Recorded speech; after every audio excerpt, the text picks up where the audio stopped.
Il a réussi à gagner les âmes pour la gloire de Dieu. Il a marché avec sainteté. Il a fait plus de 50 ans dans la marche chrétienne. Certains le considèrent comme le successeur du prophète William Marion Branham. D'autres encore lui critiquent. Il est le baobab dans la doctrine du message. Dans cet épisode, nous allons rendre hommage à ce grand homme de Dieu, Baruti Kasongo. Avertissement. Toutes ces informations sont puisées sur Internet. Ils peuvent avoir des erreurs d'écriture ou d'interprétation. Si ce genre de contenu te plaît, sache que nous publions les vidéos sur les personnalités congolaises. N'oubliez pas de t'abonner, c'est gratuit.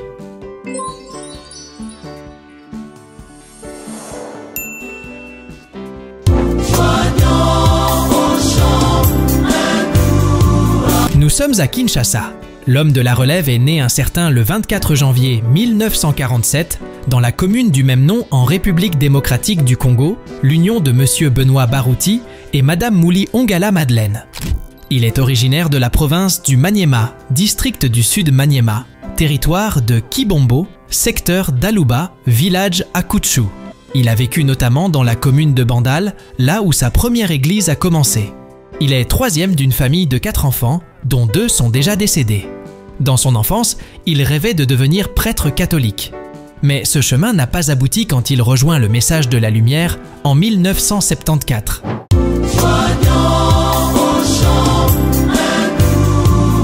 Vers les années 70, le frère Mukuna Chipioya prêche déjà le message qu'il a rendu public en 1974, après son voyage en Suisse.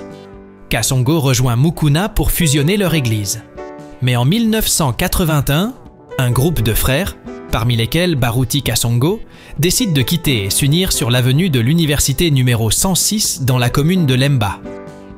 L'année prochaine, un missionnaire belge, Roger Gunson, en visite au Congo-Zaïre, déclare lors de son allocution que le frère Baruti Kasongo sera le pasteur de l'ensemble chrétien de Regini. Déclaration approuvée par les fidèles de l'Église, mais contestée par certains anciens. Vers les années 90, après la démission du pasteur Bombo, l'urgence impose le révérend Baruti Kasongo, qui relève le défi en soumettant sa candidature au comité de l'Église. Il est élu avec 1000 voix, pour et 409 contre, devenant pasteur titulaire de l'ensemble chrétien de Regini le 29 mai 1990. 2 années se sont passées. Le pasteur Baruti Kasongo rétablit l'ordre dans l'Église, enseigne la vraie doctrine et multiplie les veillées de jeûne et de prière. Le 20 juin 1993, lors de son retour des États-Unis après avoir rencontré le pasteur Coleman, Baruti Kasongo organise des réunions de réveil et des prières pour le baptême du Saint-Esprit. Ce jour-là, la première fusion du Saint-Esprit a lieu dans l'Église et le monde du message.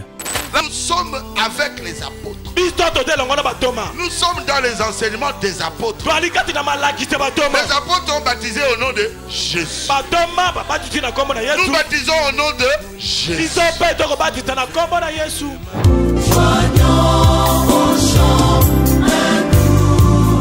Sous la conduite du Saint-Esprit, l'Église évolue rapidement, attirant un grand nombre de fidèles. La construction d'un nouveau temple est lancée pour permettre aux fidèles de rendre un culte d'adoration dans de bonnes conditions. Il prêche notamment et message du temps de la fin du prophète William, un message prophétique centré sur la préparation à la seconde venue de Jésus-Christ, attirant encore plus des fidèles. Baruti Kasongo est reconnu comme pasteur universel, ayant des disciples partout dans le monde, et étant pasteur de pasteurs. Chaque premier samedi du mois, il dirige une réunion des ministres, leur donnant des conseils précieux.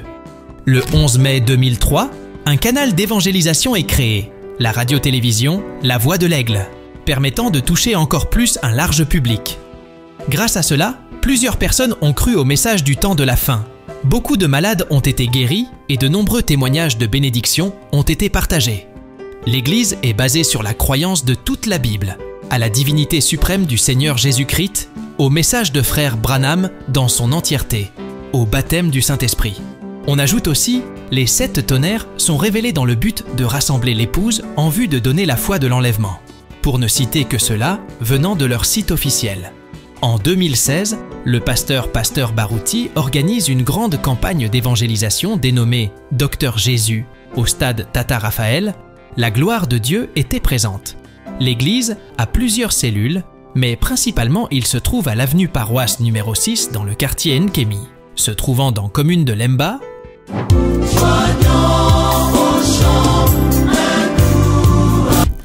Pasteur Baruti Kasongo est marié à la sœur Bazenga Alphonsine et ont eu plusieurs enfants. Ils ont eu 7 enfants. Mais malheureusement, Dieu le Père a rappelé une en 2023. Il a aussi créé la publication La Voix de l'Aigle pour imprimer et distribuer les sermons du prophète William Branham, accomplissant ainsi la parole du prophète selon laquelle ces messages doivent être prêchés jusqu'au fin fond de la jungle d'Afrique. Il a aussi des extensions partout dans le monde.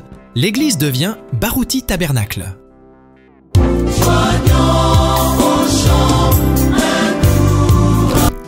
Dans le cadre du ministère, le pasteur se rend au Canada. Il fait normalement son travail apostolique par sa prédication puissante du message prophétique de William Branham. Mais le 1er juin 2024, il fait rang l'âme suite d'un malaise, selon la source officielle de son église basée à Kinshasa. Le jour après au culte, le dimanche, l'annonce a été faite publiquement aux fidèles et la tristesse a rempli la salle.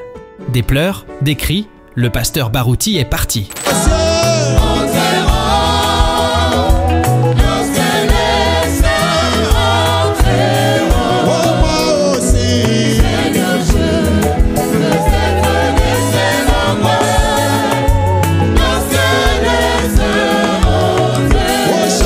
Réputé pour sa puissance de prédication et les nombreux cas de guérison miraculeuse survenus lors de ses rassemblements, le pasteur Baruti était une figure vénérée au sein de la communauté du message de William Branham.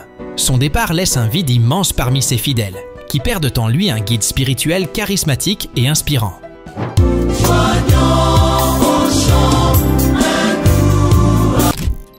Décrire le parcours pastoral de ce grand homme de Dieu serait une tâche immense tant Dieu s'est manifesté de manière particulière dans la personne du révérend Baruti Kasongo. Son ministère est marqué par des moments de surnaturel, de réveil et de démonstration de la puissance de Dieu. Notre équipe nous disons seulement un grand hommage à ce grand monsieur, à sa famille biologique et aussi à la famille chrétienne. Que son âme repose en paix. Voici quelques images inoubliables.